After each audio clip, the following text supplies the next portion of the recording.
So ഇന്ന് ഞാനും എൻ്റെ ഫ്രണ്ട്സും കൂടി ഒരു സ്ഥലത്തേക്ക് പോവാണ്. സോ അവർ വന്നിട്ട് അങ്ങനെ എല്ലാ ഫ്രണ്ട്സും എത്തിയതിന് ശേഷം നമ്മൾ ട്രിപ്പ് സ്റ്റാർട്ട് ചെയ്തു. ഇവിടുന്ന് കുറച്ച് ഡിസ്റ്റൻസ് ഉണ്ട് അവിടെ എത്താൻ വേണ്ടിയിട്ട്. സോ നമ്മളൊരു 4-4:30 ആകുമ്പോൾ തന്നെ സ്റ്റാർട്ട് ചെയ്തിട്ടുണ്ടായിരുന്നു. പിന്നെ നമ്മൾ കുറച്ച് ദൂരം ട്രാവൽ ചെയ്തതിന് ശേഷം ഒരു 6-6:30 ആകുമ്പോൾ നമ്മളവിടെ നിർത്തിയിട്ട് ഒരു സൈഡിൽ നിർത്തിയിട്ട് ഒരു ചായക്കടയിൽ ചായയൊക്കെ കുറേ എല്ലാവർക്കും കൂടി വാങ്ങി കുടിക്കാൻ വേണ്ടി സ്റ്റാർട്ട് ചെയ്തു. അപ്പം നല്ല രസമായിരിക്കും. നമ്മളിപ്പോൾ കുറച്ചാൾ പോകുന്നതിനെക്കാട്ടും ബെറ്റർ നമ്മളെപ്പോഴും ട്രിപ്പൊക്കെ എൻജോയ് ചെയ്യാൻ കുറച്ചും കൂടി എനിക്ക് എപ്പോഴും തോന്നാറ് കുറേ ആൾക്കാർ കൂടി പോകുമ്പോഴാണ്. നമ്മൾ അവിടുന്ന് ചായയൊക്കെ വാങ്ങി കുടിച്ച് പിന്നെയും നമ്മൾ പോകാൻ തുടങ്ങി.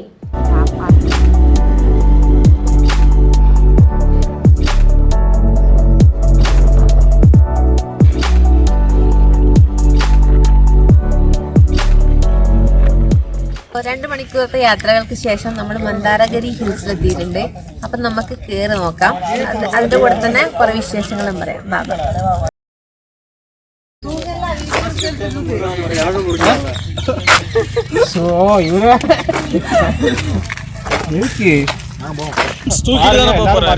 இது வேற பாரு.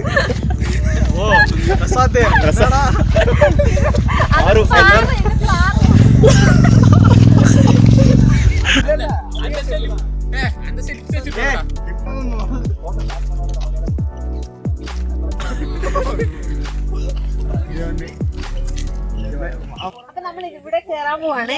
ഓൾമോസ്റ്റ് 400 സ്റ്റെപ്സ് ഉണ്ടെന്നാ തോന്നുന്നു. നമുക്ക് കയറി നോക്കാം. ഇന്നത്തെ കാർഡിയോയായി. Come on guys. 100 മീറ്റർ ആണ് ഇതിന്റെ മുകളിൽ എത്താൻ നമുക്ക് വേണ്ടത്. ഈ സ്റ്റെപ്സ് ഒക്കെ നമ്മളുടെ എല്ലാവരുടെയും ഈസി ആയിട്ട് കയറാൻ വേണ്ടിയിട്ട് ഒരു പ്രത്യേക ഷേപ്പിലാണ് അത് നിർമ്മിച്ചിട്ടുള്ളത്.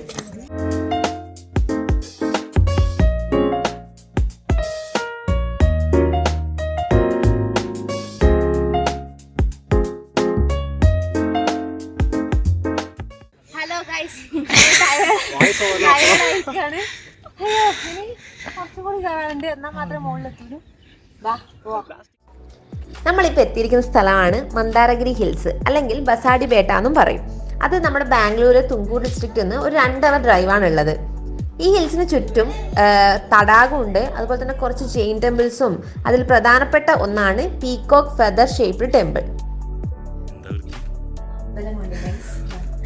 നമ്മൾക്ക് എല്ലാവർക്കും അറിയാവുന്ന പോലെ തന്നെ തങ്ങൾക്ക് സ്വന്തമായിട്ടതെല്ലാം ഉപേക്ഷിച്ചിട്ട് ഭക്ഷണം വരെ ഭിക്ഷയാഴ്ച കഴിക്കുന്ന രീതിയിലുള്ള വളരെ ലളിതമായ ജീവിത രീതിയാണ് ജൈനമത വിശ്വാസികൾക്കുള്ളത്.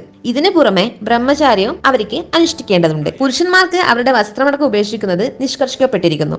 അതുപോലെ തന്നെ നമ്മൾ അവരുടെ ഒരുപാട് നഗ്നമായിട്ടുള്ള പ്രതിമകളും കണ്ടിട്ടുണ്ടായിരുന്നു.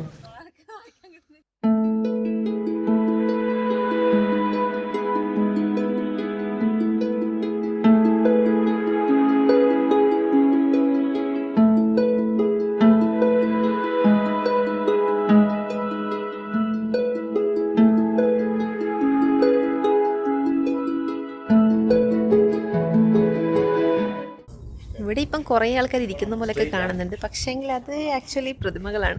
നല്ല രസമുണ്ട് കാണാൻ വേണ്ടിയിട്ട്. സ്പേസും നല്ല ഭംഗിയുണ്ട്. ഞാൻ ആക്ച്വലി വരുന്ന സമയത്ത് ഫ്രണ്ട്സിനോട് ചോദിച്ചിട്ടുണ്ടായിരുന്നു. അപ്പോൾ അവർ പറഞ്ഞത് അത്ര പോരാന്നാണ്. ബട്ട് എനിക്കിഷ്ടമായി.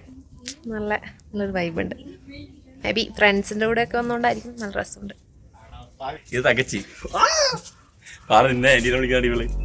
അമ്പലത്തിൽ കയറിച്ചതാ. നമ്മൾ അതിനുള്ളിൽ കയറി കഴിഞ്ഞാൽ പിന്നെ 2 അമ്പലമാണ് ഉള്ളത്.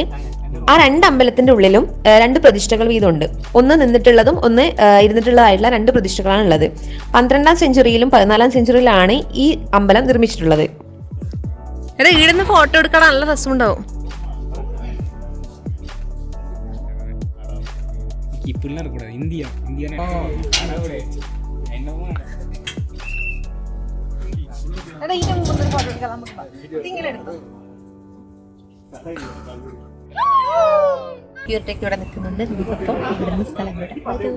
ഈ അമ്പലത്തിന് ചുറ്റും നല്ല തണുത്ത കാറ്റാണ് ഉള്ളത്.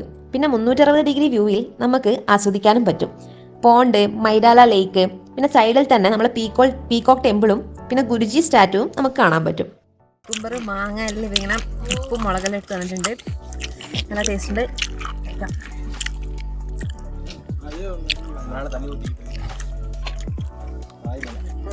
ഇതിന്റെ അടുത്തൊരു ലേക്ക് ഉണ്ട്. നമുക്കിപ്പോൾ അത് കണ്ടിട്ട് വരാം. വാ.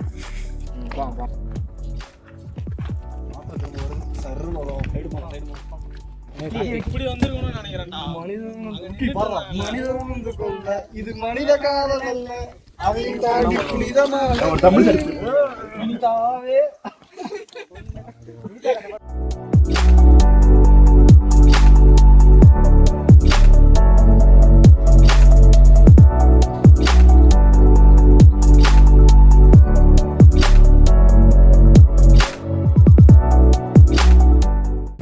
നീര് കൊടുക്കാം. നല്ല ടയർഡായി.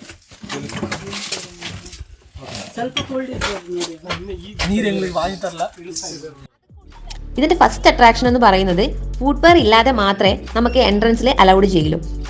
പിന്നെ ആ സ്റ്റാറ്റുവിന്റെ ബാക്കിൽ ദേവീന്റെ ഒരു ബ്ലെസ്സിങ്സ് തരുന്ന ഒരു പ്രതിഷ്ഠയുണ്ട്. അതിന്റെ വലത്തോട്ട് പോയാൽ ഗുരുമന്ദിർ എന്ന് പറഞ്ഞിട്ടുള്ള ഒരു പീകോക്ക് അല്ലെങ്കിൽ പിഞ്ചി ഷേപ്ഡ് ബിൽഡിംഗ് എത്തും. അത് 81 ഫീറ്റ് നീളമുണ്ട്. ശാന്തിയും സമാധാനം തരുന്ന ഒരു മെഡിറ്റേഷൻ ഹാളാണ് ഗുരുമന്ദിർ. അതിനകത്ത് ഗുരുജി ആചാര്യ ശ്രീ ശാന്തി സാഗർജി മഹാരാജിന്റെ ജീവിതകഥ ചുമരിൽ വരച്ചു വെച്ചിട്ടുണ്ട്. അങ്ങനെ ഇപ്പം നമ്മൾ ഫുൾ കറങ്ങി എല്ലാം കണ്ടു. അടിപൊളി സ്ഥലമായിരുന്നു. എൻ്റെ ഫ്രണ്ട്സൊക്കെ പറഞ്ഞിട്ടുണ്ടായിരുന്നു അത്ര റെക്കമെൻഡ് ആയിരുന്നില്ല. പക്ഷെ എനിക്ക് ഒരുപാട് ഇഷ്ടമായി. നല്ലോണം എൻജോയ് ചെയ്തു എല്ലാവരും കൂടി. നല്ല വൈബ് ഫ്രണ്ട്സൊക്കെ ആയിരുന്നു. അപ്പം അടിപൊളിയായിരുന്നു. Bye bye. പിന്നെ കാണാം.